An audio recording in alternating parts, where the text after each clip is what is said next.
500+ ஃபிலிமில் வந்து நடித்த ஃபேமஸ் காமெடியன். அவர் இறக்கும்போது யாருமே வந்து கண்டுக்கல. இவரோட கடைசி லைஃப் ஃபுல்லாகவே வந்து ஹாஸ்பிட்டலில் தான் வந்து இருந்திருக்காரு. யார் அந்த காமெடியன், இவருக்கு என்னாச்சு, இந்த நிலைமைக்கு அவர் வர்றதுக்கு என்ன ரீசன், எந்தெந்த ஆக்டர்ஸ் எல்லாமே வந்து ஹெல்ப் பண்ணியிருக்காங்க இவர் ஹாஸ்பிட்டலில் இருக்கும்போது அப்படின்றத நம்ம டீட்டெயிலாக இந்த வீடியோவில் தெரிஞ்சுக்கலாம். நோவல்டி சேனலுக்கு சப்ஸ்கிரைப் பண்ணாதவங்க சப்ஸ்கிரைப் பண்ணி சப்போர்ட் பண்ணுங்கள்.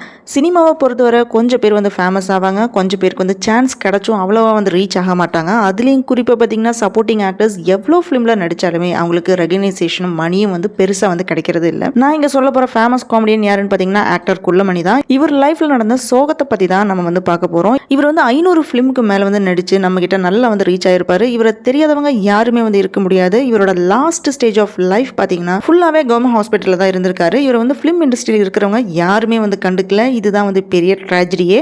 ஃபேமஸ் காமெடியன் ஆக்டருக்கே இந்த நிலைமைனா ஃபேமஸ் ஆகாமல் சப்போர்ட்டிங் ஆக்டர்ஸ் நிறைய பேர் வந்து நடிச்சிட்டு இருக்காங்க. அப்போ அவங்களோட நிலைமையெல்லாம் எப்படி இருக்குதோ தெரியல. ஆக்டர் குள்ளமணிக்கு ஒரு பொண்ணு இருக்காங்க. வைஃப் பேர் வந்து ராணி, பொண்ணு பேர் மகாலட்சுமி. இப்போ சொல்றத வச்சு நீங்க இந்த ஆக்டர் யாருன்னு அப்படின்னு ஈஸியாக இருந்து ஐடென்டிஃபை பண்ணிடலாம். ராமராஜன் நடிச்ச கரகாட்டுக்காரன் ஃபிலிம்ல வந்து பழைய இரும்பு சாமானுக்கு பேரிச்சம்பளம் அப்படின்னு வந்து சேல் பண்ணிட்டு வருவார் இல்லையா, அவர் தான் வந்து ஆக்டர் குள்ளமணி. இந்த காமெடினால இவர் வந்து பட்டி தொட்டி எல்லாமே வந்து செம்ம ஃபேமஸ் ஆனாரு. இந்த ஃபிலிம்ல நடிக்கிறதுக்கு முன்னாடியே நிறைய ஃபிலிம்ல வந்து நடிச்சிருக்காரு. இன்று போய் நாளை வா, பொய் சாட்சி, இப்படி சொல்லிட்டே போகலாம். ஆனால் இவர் வந்து கரகாட்டுக்காரன் ஃபிலிம்ல தான் வந்து ஃபேமஸ் ஆனாரு. ரஜினி, கமல், செந்தில், கவுண்டமணி, ராமராஜன், சத்யராஜ் இந்த மாதிரி நிறைய லீடிங் ஆக்டர்ஸ் கூட வந்து நடிச்சிருக்காரு.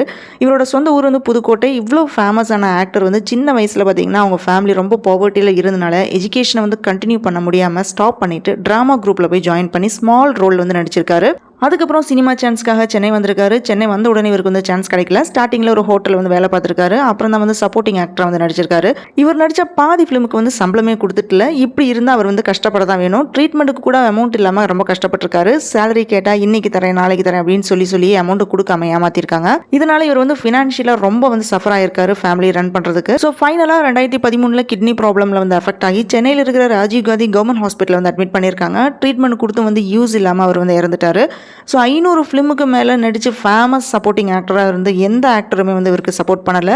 ஆக்டர் சரத்குமார் தவிர வேற எந்த ஆக்டருமே இவருக்கு வந்து ஹெல்ப் பண்ணல. இந்த காமெடி ஆக்டர் இறந்ததுக்கு அப்புறமும் எந்த ஃபேமஸ் ஆக்டருமே வந்து எட்டி கூட பார்க்கலன்றது தான் ரொம்ப கஷ்டமே. ஸோ இவருக்கு வந்து நிலைமை வந்து யாருக்குமே வரக்கூடாது. வேற என்ன சொல்றது, ஆக்டர் குள்ளமணி நடித்த காமெடியில் எது வந்து உங்களோட ஃபேவரட் காமெடி அப்படின்னு சொல்லுங்க. அதோட இவரோட ஆக்டிங் எப்படி இருக்கு அப்படின்றத உங்க பதிவுகளை வந்து கமெண்ட் பண்ணுங்க. இவரோட ஆத்மா சாந்தி அடைய நம்மளும் ப்ரே பண்ணுவோம். இந்த வீடியோ பிடிச்சிருந்தா லைக் பண்ணுங்க, ஷேர் பண்ணுங்க, சப்ஸ்கிரைப் பண்ணி சப்போர்ட் பண்ணுங்க.